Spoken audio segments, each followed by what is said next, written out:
朋友们，大家好，今天我们要讲的这个案子呢，发生在一个非常特殊的地方，美国加勒德特大学。可能很多人对这所学校并不熟悉，但对于听障人士来说，这里是全世界都难得的一片净土。这里呢，是世界上唯一一所专门为听障人士开设、拥有从本科到博士完整教育体系的文理学院。1864年呢，由林肯总统亲自签署法案成立，就坐落在华盛顿特区的核心区域。在这里啊，美国手语 ASL 是官方的通用语言，大家呢靠眼神和手势的交流，没有监听世界里的偏见和误解，也没有沟通障碍。对绝大多数在这里读书的学生来说，这里不只是一所大学，更是他们躲避外界恶意，可以安心做自己的家，是他们找了很多年的避风港。但是呢，在2000年的秋天，这个无声的避风港里响起了一声没有人能够听到的尖叫。2000年9月28日晚上9点，华盛顿特区的晚风已经带上了深秋的凉意。加勒德特大学 Coxwell 男生宿舍楼的宿管劳伦·哈斯贝正坐在前台整理当天的住宿记录。一个男生快速地走到了他的面前，脸上带着无法掩饰的焦虑，双手飞快地比划着手语。他告诉劳伦自己约了同学埃里克·普伦基特晚上7点一起参加课业辅导，但是呢，埃里克从头到尾就没有出现。他去埃里克的宿舍门口敲过门，按过专门为听障人士设置的闪灯门铃，都没有得到任何的回应。更让他不安的是，他站在宿舍的门口，闻到了一股很浓的带着腐烂气息的腥臭味。劳伦一开始并没有太在意，他在这栋宿舍楼里面做了快10年的宿管，太了解这些刚入学的大一新生了。他们刚离开家，没有父母打理生活，经常会在宿舍里面囤积零食，忘了扔掉的外卖和变质的食物发臭是常有的事情。更何况呢，埃里克的宿舍门几乎从来都不会关。这个19岁的男孩患有先天性大脑性麻痹，也就是我们常说的脑瘫，同时呢，患有重度感应神经性听力损失。他的左手和左腿呢都有不同程度的活动受限，就连比划手语都要比别的同学要慢一些。很多复杂的手势呢，他要比别人多花几倍的时间才能够做得出来。但就是这样一个身体有诸多不便的男孩，却有着格外开朗的性格，脸上永远挂着毫无防备的笑容。不管是谁只要路过他的宿舍，他都会热情的招手，邀请对方来坐一坐，聊聊天。他的宿舍呢，永远都远备着家乡带来的糖果和汽水，桌子上呢，永远摆着没有拼完的拼图，门从早到晚都是开着的，这几乎是整个宿舍楼都知道的事情。但眼前这个男生非常的固执，他一遍遍的比划着，重复着一句话：埃里克的门是关着的，严严实实的，这太反常了。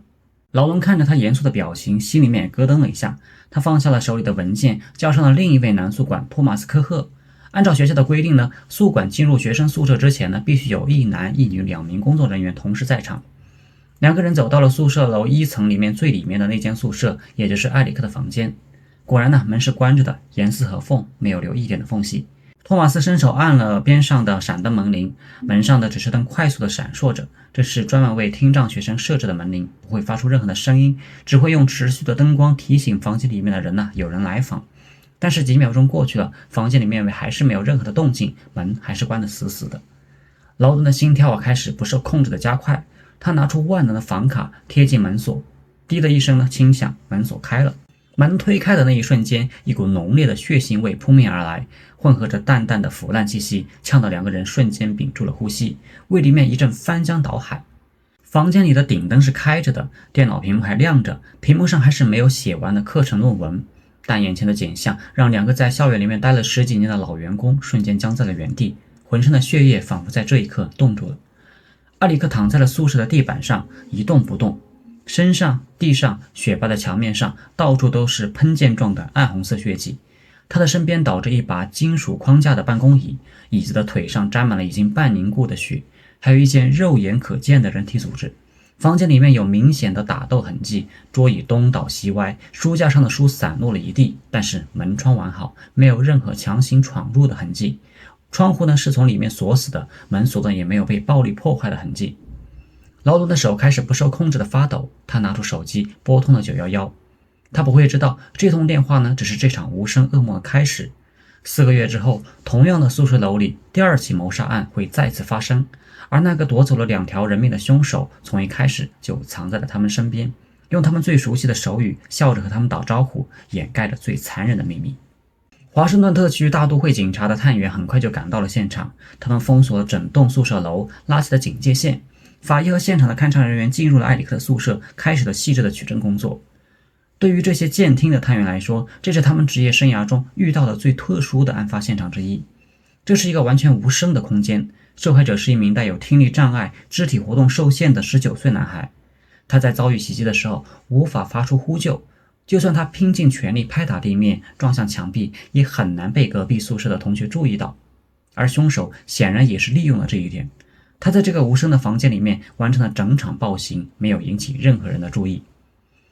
现场的勘查结果很快就出来了，法医经过初步的尸检确认，埃里克的死亡时间是在9月28日下午6点到8点之间，也就是他被发现前的1到3小时。他的颈部呢有严重的骨折，头部、面部和腰背部有多处钝器击打造成的创伤，致命伤是头部的钝器伤合并颈椎骨折导致的中枢性呼吸循环衰竭。现场的一把沾满血迹的办公椅就是凶器。勘查人员在椅子的金属腿上提取到了埃里克的头皮组织和 DNA， 同时呢，还在椅子的扶手上面提取到了一位模糊的不属于埃里克的指纹。现场呢还有几个关键的细节引起了探员的注意。第一房间没有强行闯入的痕迹，门窗完好，说明凶手呢是埃里克认识的人，是埃里克主动让他进了房间，或者呢凶手拥有宿舍的钥匙。第二房间虽然有打斗的痕迹，但是没有大面积的翻动，只有埃里克的钱包不见了，还有他的钱包里面的借记卡也消失了。第三侦查人员在现场的地板上面提取到了一缕浅棕色的头发，这缕头发不属于埃里克，埃里克的头发是深棕色的。随后的银行流水查询结果显示，埃里克的借记卡在9月28日晚上的8点17分，也就是法医推断的死亡时间段内，在校园附近的一个 ATM 机上被人取走了500美元。探员调取了 ATM 机的监控录像，录像显示呢，取钱的是一个身材高大的年轻男性，戴着帽子和口罩，遮住了大半边脸，无法辨认身份，只能够看出他的身高在1.8米以上，体格健壮。所有的线索呢都指向了一个结论，这是一个熟人作案，凶手呢是埃里克认识的人，作案动机呢很可能是与抢劫钱财有关。但是探员们的调查呢从一开始就遇到了前所未有的阻碍。整个加劳德特大学呢是一个完全封闭的听障人士社区，校园里面的学生、教职工绝大多数都是听障人士，他们的交流完全依靠美国手语。探员们想要询问学生，必须依靠专业的手语翻译，每一个问题都需要翻译转换成手语，再把学生的回答转换成口语，整个询问过程的速度呢被放慢了数倍。更棘手的是呢，探员们无法通过常规的方式判断被询问人是否在说谎。对于监听的人来说呢，我们可以通过语气的变化、语速的快慢、眼神的闪烁、肢体的微动作来判断一个人是否有所隐瞒。但是对于听障人士来说，手语的表达本身就有丰富的面部表情和肢体的动作，他们的眼神、面部肌肉的变化、手势的幅度都是手语的一部分，是表达语义的关键。探员们根本无法分辨哪些呢是正常的表达，哪些呢是刻意的隐瞒，哪些呢是紧张的情绪，哪些是手语本身需要的情绪传递。除此之外呢，整个校园的学生对外界的监听人有着天然的戒备心，他们中的绝大多数人呢，从小到大都在监听人的世界里面被边缘化、被误解、被歧视。很多人都有过被当成智力障碍者、被随意对待的经历。加勒德特大学是他们唯一的避风港，是唯一没有被偏见的地方。而现在呢，一群监听的警察闯入了他们的世界，带着审视和怀疑的目光询问他们关于谋杀的细节，他们本能地闭上了嘴，不愿意多说一句话。探员们花了整整1周的时间询问 Coxwell 宿舍楼里面的11名学生，还有埃里克的同班同学、任课老师，得到的有效线索却少得可怜。所有人都说埃里克的性格很好，从来没有和人结过仇，从来没有和人发生过激烈的冲突，他对所有人都很友善，根本想不出谁会要杀他。就在调查陷入僵局的时候，一个线索突然出现了，让探员们瞬间锁定了一个嫌疑人。有学生向探员透露，埃里克和住在同一层楼的同班同学托马斯·明奇在案发前几天发生过一次非常不愉快的冲突。托马斯·明奇大一新生，和埃里克呢是同班同学，也是听障人士。两个人刚开学的时候关系很好，经常一起上课，一起吃饭。探员们立刻找到了托马斯·明奇，对他进行了询问。托马斯通过手语翻译告诉探员，案发的前1周，埃里克邀请他去宿舍聊天。两个人聊了一会儿之后呢，埃里克对他做出了一些亲密的举动，向他表达了好感，但是他拒绝了，明确地告诉埃里克他们只能够做朋友。但是埃里克没有放弃，还是继续的试探。两个人因此闹得不愉快，不欢而散。之后的几天呢，两个人再也没有说过话。探员们一下子就兴奋了，他们觉得自己找到了作案的动机，被拒绝后的激情杀人，或者说是情杀。他们立刻将托马斯·明奇列为头号的嫌疑人，对他进行了多次的审讯，甚至申请了逮捕令，将他逮捕。但是呢，除了这个所谓的冲突和动机，探员们没有任何实质性的证据。现场没有托马斯·明奇的指纹，没有他的 DNA， 没有他的毛发。ATM 机的监控录像里的人也和他的身形不符，而且托马斯·明奇有着明确的不在场的证明。案发当天下午的6点到8点，他一直在图书馆里面学习，有多个同学和图书馆的监控可以证明。最终呢，华盛顿特区的检察官认为没有足够的证据证明托马斯·明奇与这起谋杀案有关，拒绝了警方的起诉申请。托马斯·明奇被释放了。但是呢，事情并没有就此结束。虽然没有任何的证据，但是托马斯·明奇是杀人凶手的流言还是像病毒一样传遍了整个加劳德特大学的校园。所有人都躲着他，不和他说话，不和他来往。坐在他旁边的同学呢，会立刻收拾东西换到了别的位置。曾经的朋友也都和他划清了界限。学校呢，更是直接以威胁校园安全为由，对他下达了禁校令，不允许他再进校园，不允许他再参加任何课程。托马斯·明奇呢，这个19岁的男孩，在没有任何证据证明他有罪的情况下，被整个他赖以生存的听障社区彻底包起了。他不得不叛逆的转学，离开了加劳德特大学，离开了这个他曾经以为是家的地方。而随着托马斯·明奇的离开，埃里克的谋杀案彻底陷入了僵局，没有新的线索，没有新的嫌疑人，探员们换了一波又一波，却始终没有任何的进展。时间一天天的过去，4个月的时间呢，转眼间就到了2001年的1月，华盛顿特区迎来了新的一年。加劳德特大学的校园的恐慌也慢慢的平息下来，所有人都默认托马斯·明奇就是凶手，他已经被赶走了，校园里安全了。大家的生活慢慢恢复了往日的样子，宿舍的门呢又开始有人不锁了，大家又像以前一样互相串门，一起聚会，一起在食堂里面用手语笑着聊天。那个温暖的充满信任的社区好像又回来了。但是大家不知道，真正的凶手从来都没有离开过，他就住在这栋宿舍楼里，每天和他们一起上课，一起吃饭，一起在埃里克的葬礼上用手语表达着自己的悲伤和愤怒。他看着这一切，心里正在盘算着下一次的行动。2001年2月1日凌晨3点多，科克斯维尔宿舍楼的火警系统突然被触发。火警的警报呢，从来都不是刺耳的鸣笛声，而是整个宿舍楼的灯光疯狂的闪烁，还有地板传来强烈的震动。所有的学生呢都被惊醒，他们穿上了衣服，按照消防演练的要求，有序地疏散到了宿舍楼外的空地上。宿管拿着名单开始清点人数，点了一遍又一遍，少了一个人，本·瓦尔纳，大家都叫他本。29岁，来自德克萨斯州的圣安东尼奥，是加劳德特大学的大2学生。和开朗外向的埃里克不一样，本的性格沉稳内敛，心思缜密，非常自律。他来加劳德特大学之前呢，已经在社会上工作了很多年。他比同年级的学生都要大一些，也更成熟稳重。学习成绩呢一直名列前茅，是学校里公认的优等生。大家呢都很尊重他，不管是学习上还是生活上遇到了麻烦，都愿意找他帮忙。本和埃里克呢是很好的朋友。埃里克出事之后呢，本是整个校园里面最难过的人之一，也是最警惕的人。他一直不相信托马斯·明奇是凶手，他多次告诉身边的同学，真正的凶手可能还在校园里，让大家一定要注意安全，锁好门窗，不要随便给别人开门。他自己呢更是以身作则，不管是白天还是晚上，宿舍的门呢永远都是反锁的，就算是认识的同学敲门，也要隔着门确认半天才会开门。他住在科克斯维尔宿舍楼的4楼，和埃里克呢是住在同一栋楼，只是楼层不同。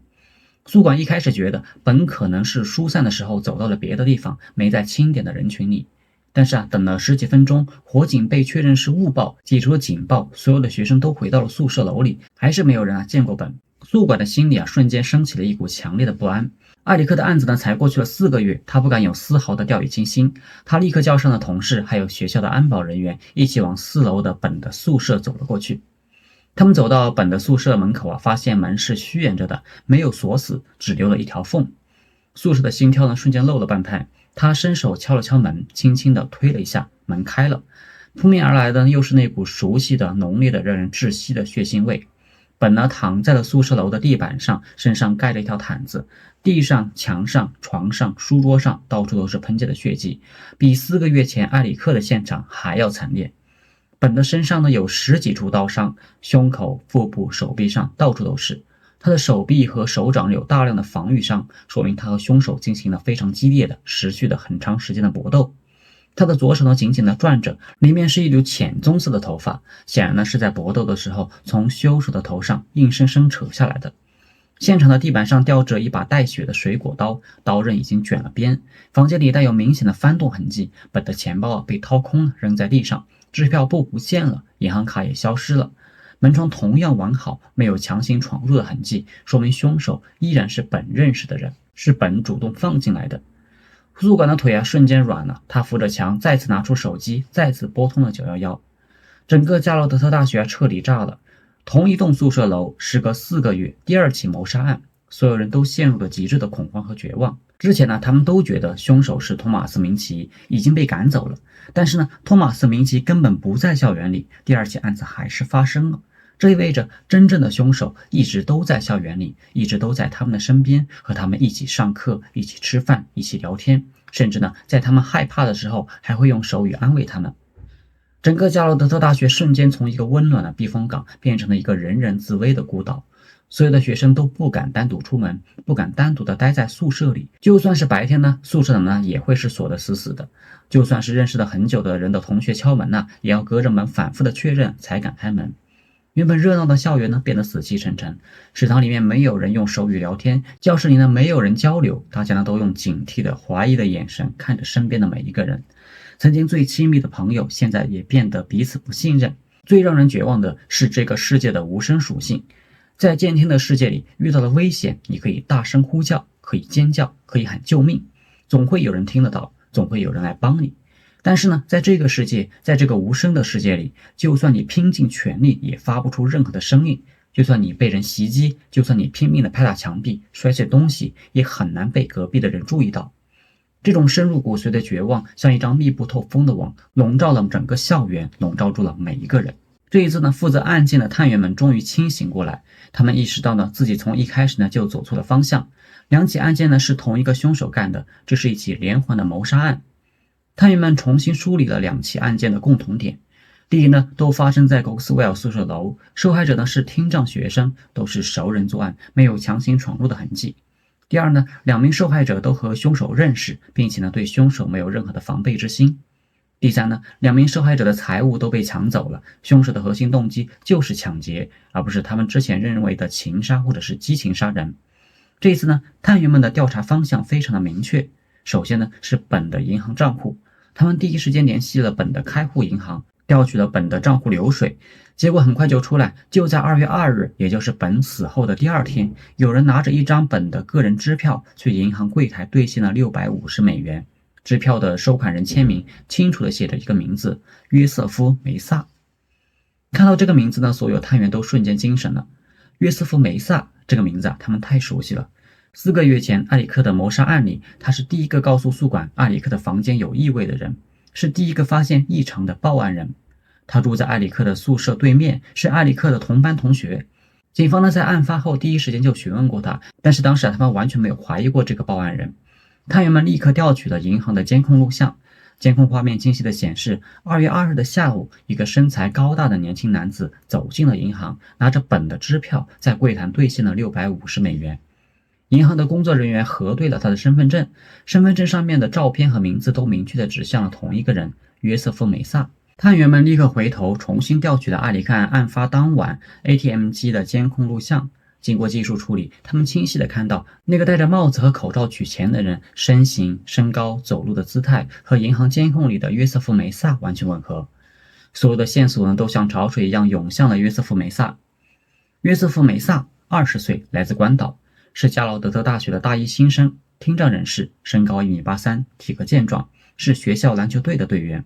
他住在了科克斯威尔宿舍楼的1层，和艾里克的宿舍楼对面，和艾里克本都是认识的同学，关系还不错。探员们立刻申请了逮捕令。2001年2月13日，警方在加劳德特大学的宿舍楼里正式逮捕了约瑟夫·梅萨。逮捕他的时候探员们清楚地看到他的手上、脖子上、脸上有很多新型的抓伤，有的已经结痂，有的还在渗血。这些伤口的形态和本身上的防御伤完全的吻合，显然呢是本在和他搏斗的时候硬生生抓出来的。随后呢，法医提取了约瑟夫·梅萨的 DNA、指纹和头发的样本，和两起案发案现场的物证进行了比对，结果完全匹配啊！本手上攥着的那缕浅棕色的头发 DNA 和约瑟夫·梅萨的完全一致。埃里克案发现场椅子扶手上那枚模糊的指纹，经过技术处理，确认就是约瑟夫·梅萨的。本的宿舍里多处都提取到了约瑟夫·梅萨的指纹和 DNA， 甚至在他被捕时穿的鞋子上都提取到了本的血迹。铁证如山，在审讯室里，面对完整的证据链，约瑟夫·梅萨的心理防线彻底崩溃。在专业手语的翻译的全过程陪同下，他通过手语完整的承认了自己的罪行。埃里克和本都是他杀的，两起谋杀案呢都是他一手策划并实施的，而他的动机非常的简单，就是为了钱，为了抢劫。约瑟夫·梅萨出生在关岛一个普通的家庭，是家里面第一个考上大学的孩子。父母对他寄予了很高的期望，凑了家里面几乎所有的积蓄，送他来到了加劳德特大学读书，希望他能够在这里出人头地。但是来到大学之后呢，他的心思并没有放在学习之上，他沉迷于篮球和聚会，花钱大手大脚。很快父母给他的学费和生活费就被他挥霍一空。他还欠了同学很多钱，被人催债催得走投无路。这个时候呢，他想到了抢劫。他第一个盯上的就是住在他对面的埃里克。在他眼里埃里克性格开朗，对人毫无防备，宿舍门呢永远都是开着的，而且身体有障碍，反抗能力很弱，是最容易得手的目标。2000年9月28日下午，他走进了埃里克的宿舍，开门见山地问埃里克借钱。埃里克拒绝了他，说自己的钱是父母给的学费，不能够借给他。约瑟夫·梅萨瞬间恼羞成怒，他趁着埃里克转身的时候，从背后用胳膊勒住了埃里克的脖子。埃里克因为身体的原因根本没有反抗的能力，很快就因为窒息失去了意识。随后呢，约瑟夫·梅萨拿起了房间里的办公椅，对着埃里克的头部和身体反复的击打，直到埃里克彻底没有了呼吸。杀了埃里克之后呢，他拿走了埃里克的钱包和借记卡，擦掉了现场的指纹，离开了房间。当天晚上，他用埃里克的借记卡在 ATM 机上提取了$500，还了欠同学的钱。为了摆脱自己的嫌疑，他还主动找到了同学，说自己在埃里克的宿舍门上闻到了异味，让同学去找宿管，把自己完美的伪装成了第一发现异常的报案人，成功骗过了警方，让警方把注意力都放在了托马斯·明奇的身上。4个月之后呢，他手里的钱被再次挥霍一空，又开始被人催债。他再次想到了抢劫，这一次他盯上了29岁的本·瓦尔纳。他知道本工作过很多年，手里的有积蓄，而且性格内敛，不喜欢惹事，在他看来呢，也是一个容易得手的目标。2001年2月1日的晚上，他来到了本的宿舍门口，敲了敲门。本通过猫眼看到是他，都是同学，而且他还是埃里克的朋友，本没有过多的防备，给他开了门。走进房间之后呢，约瑟夫直接开口向本借钱，本当场拒绝了他。更让约瑟夫·梅萨没有想到的是，本认出了他手里拿着的借记卡是埃里克生前用过的。本瞬间就反应过来了，埃里克的案子就是他干的。本立刻拿出了手机想要报警。约瑟夫·梅萨见状呢，直接拿出了事先藏在口袋里的水果刀，朝着本刺了过去。本没有想到他会立刻动手，但反应很快立刻和他搏斗了起来。本比他年龄大，也很有力气，两个人在狭小的宿舍里面展开了殊死的搏斗。本在他的脸上、脖子上、手上抓出了很多深深的伤口，还硬生生地扯下了他的一缕头发。但是最终赤手空拳的本还是没有能打过拿着刀的约瑟夫·梅萨，被他连刺了10几刀，最终失血过多，死在了自己的宿舍里。杀了本之后呢，约瑟夫·梅萨拿走了本的钱包、支票簿和银行卡，擦掉了现场的指纹，离开了房间。为了混淆本的死亡时间，他还在凌晨的时候拉响了宿舍楼的火警，想要让警方误以为本是在火警发生的时候被杀的。但是他没有想到，法医最终确定的死亡时间是在前一天的晚上。第二天呢，他拿着本的支票去了银行兑换了$650。他以为自己做的天衣无缝，却没有想到银行的监控、支票上的签名、现场留下的 DNA 和指纹，还有本临死前攥在手里的那缕头发，最终都成了钉死他的铁证。